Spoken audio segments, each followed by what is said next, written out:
Hello po mga farmland. Nandito po ako sa property located po dito sa Barangay Limaw ng Kalawan, Laguna. So ang property po ay overlooking along Barangay Road po. So ayan mountain view po. At kita po ang Banahaw. Along the road.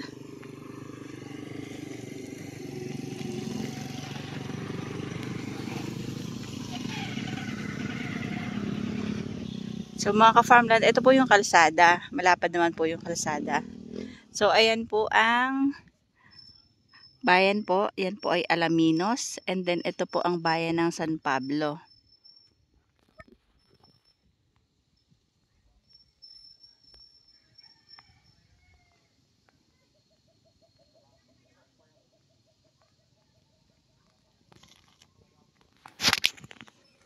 So tayo po ay naglalakad dito sa pinakakalsada.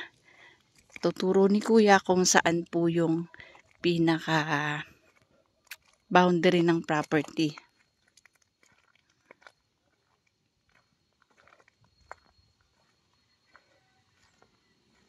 So ayan po yung pinaka boundaryhan ng property. Papunta po doon. Hanggang lampas pa ng bahay nyo? Ayun. Sige, titingnan po natin kung hanggang saan doon para po makita kung gaano po kahaba ang frontage. Sir, paano yung sa kabila ng tubo? Hagip din ng lupa ni sir? Oo.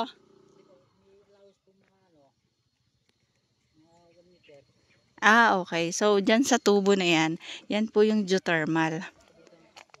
Meron pong allowance na 1 meter yung pagitan ng tubo. So, ito yung kanyang view.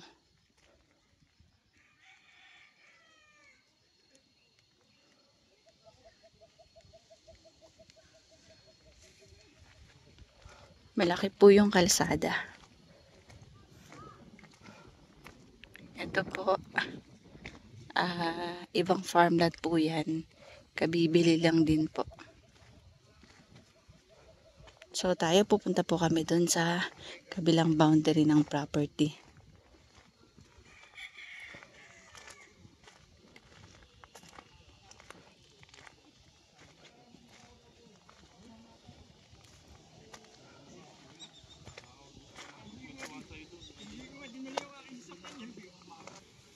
So, ayan.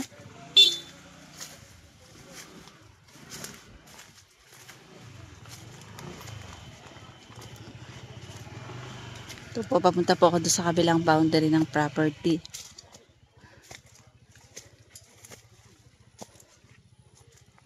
Saan kuya? Sa may malaking puno?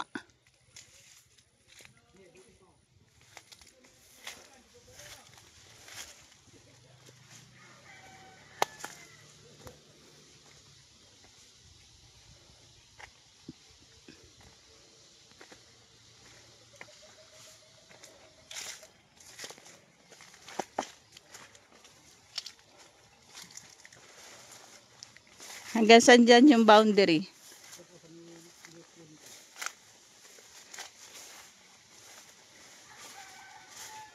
Ayan, hanggang doon sa may niyog. So, alam mo kuya kung anong shape ng lupa? Hugis, kung anong hugis nito. Nakita mo po ba yung plano ng lupa? Sige. Anuhin na lang po natin doon sa may aro. Ayan po yung bahay dyan. Yun po yung bahay nung nagbabantay dito sa property. So, titignan ko lang po kung gaano haba o estimate natin yung frontage ng lupa sa pinakakalsada. Ayan, ito mga farmland, ayan sa may poste. Yung poste na yon. Tapos papunta po dun sa pangatlong poste.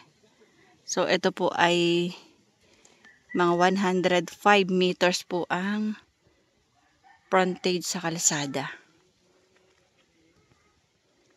Para po sa mga nagtatanong kung ano po yung tobo na yan. Yan po yung source ng kuryente. Yan po yung geothermal. And then naka-curve po yan doon. Kasi para po magkaroon ng sariling daan. So tayo mga ka-farmland, kaya tayo dun sa pinaka taas ng property.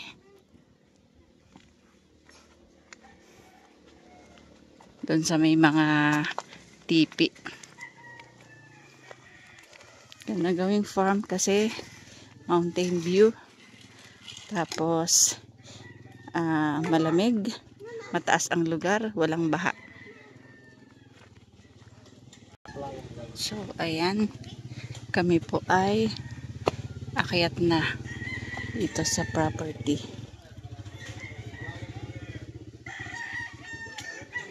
Eh di ang sasakyan kuya hanggang doon lang. Ang sasakyan.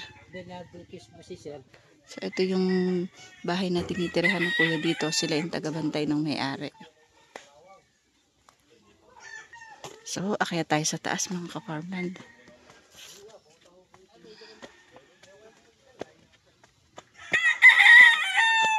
Ito po ay may lawak na 1.9 hectares.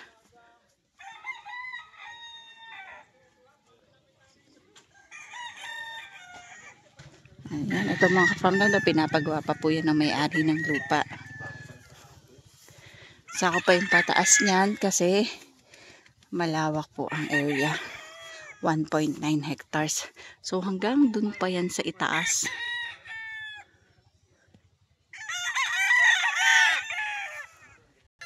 Ayan mga ka-farmland, hanggang dun pa po yung property. Malayo pa. Kasi almost 2 hectares.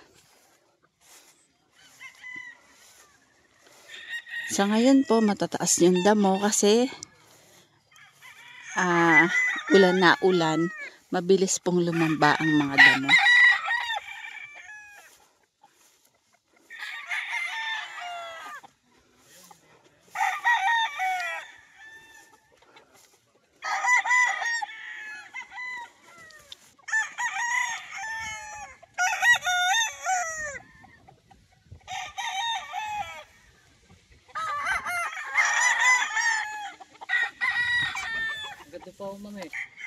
Ayan yung part po dyan, nandyan po ang Santo Tomas.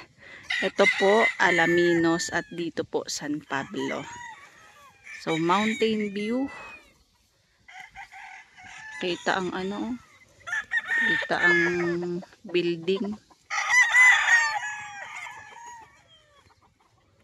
Tapos sa side naman dito Kalawan, Laguna. So, yan po, kitang-kita po ang Laguna de Bay. Kaya lang masyado nga lang pong makulimlim, maulap, so hindi kita yung lawa. Ang property po ay hanggang doon pa po sa may mga niyog. Yan, sa may niyog dyan. Yung shape po nito, kukuhain ko lang po sa may-ari ng lupa yung pinaka-lot plan kasi wala po dito si sir, wala po yung may-ari. Ito po ay 1.9 hectares po, located po sa Limao, Kalawan, Laguna. Ito po ay may layo na 3.5 kilometers from dun sa kanto sa may simbahan po dito sa may bayan po ng galing po dun sa may kanto ng Kalawan at sa may papunta pong Santo Tomas. Yun pong galing sa may Barangay Bitin. Ito mga farmland ay hanggang doon pa. So tayo papunta po kami sa area doon.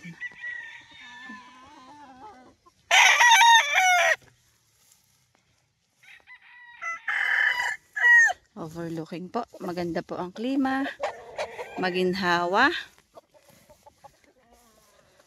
Mayroon pong konting mga fruit bearing.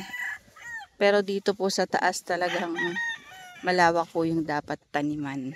O konti po kasi yung mga tanim. Meron lang pong avocado, guyabano, duhat, mangga. Ayan po. Ito po mga farmland, ang presyo po nito, naka-fix po yung may-ari ng 650 per square meter. Net price po. So, yun na po talaga yung pinaka-presyo ng seller.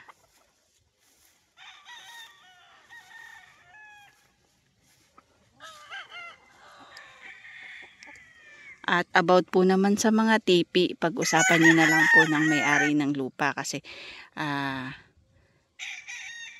pwede din daw naman niyang ilipat yan. So, depende po, pag-usapan nyo na lang po. Yung bayan na yan, San Pablo City po. Kitang-kita po ang SM.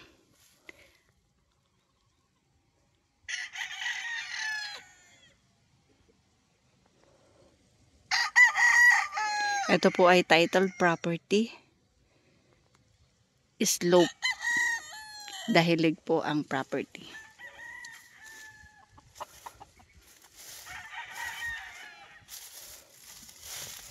Ayan po. Kung saan po may malinis na tabas, yun, kung saan may mga tabas, ayan po yung pinaka-boundaryhan ng lupa. Paitaas po.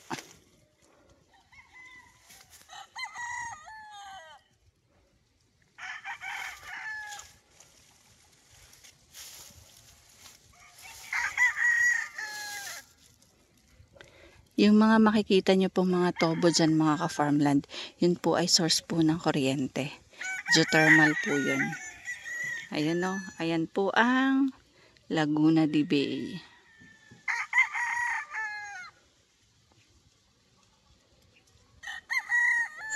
Ito po estimated po na layo naman sa highway ng Santo Tomas sa may Jollibee. Mga 3 kilometers po. 5 kilometers naman po ang layo sa SM Santo Tomas. So mga ka-farmland, malapit po ito sa kalsada or along kalsada po talaga yan. So ayan po yung pinaka-kalsada.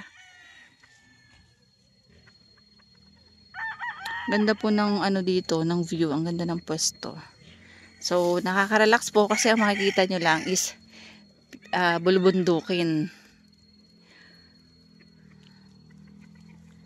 Yan po, bundok po ng Kalawan.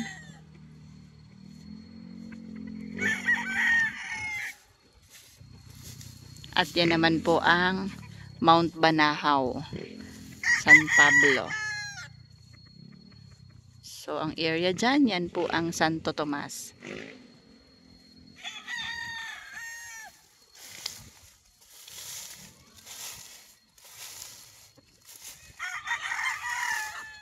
Marami pong pwedeng maging daan papunta po dito sa property. So, nagpunta po kami dito sa property, galing po kami ng Kalawan, Laguna.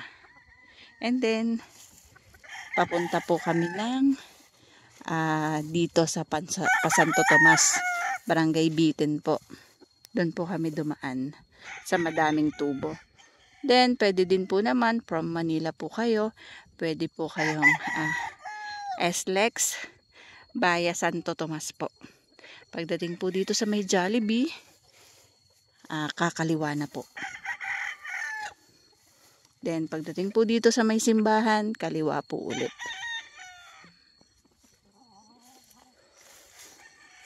Ito po ay mataas. Walang baha po. Taas po ng property sa kalsada.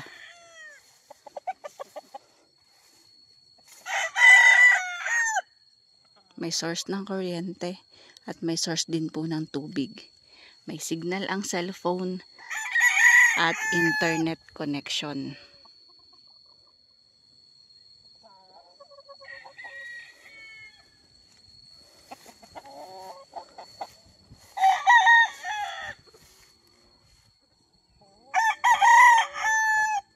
So, paano mga farmland?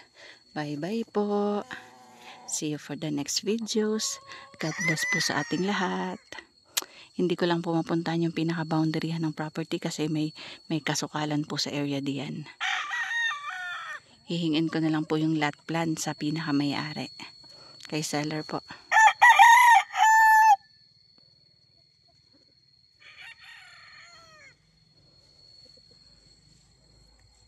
Shout out po sa aking mga buyers, viewers, at supporters po ni Ka-Farmland TV. Thank you so much po sa lagi pong pagsuporta sa akin. God bless po sa ating lahat. At nawa po ay more deals to come.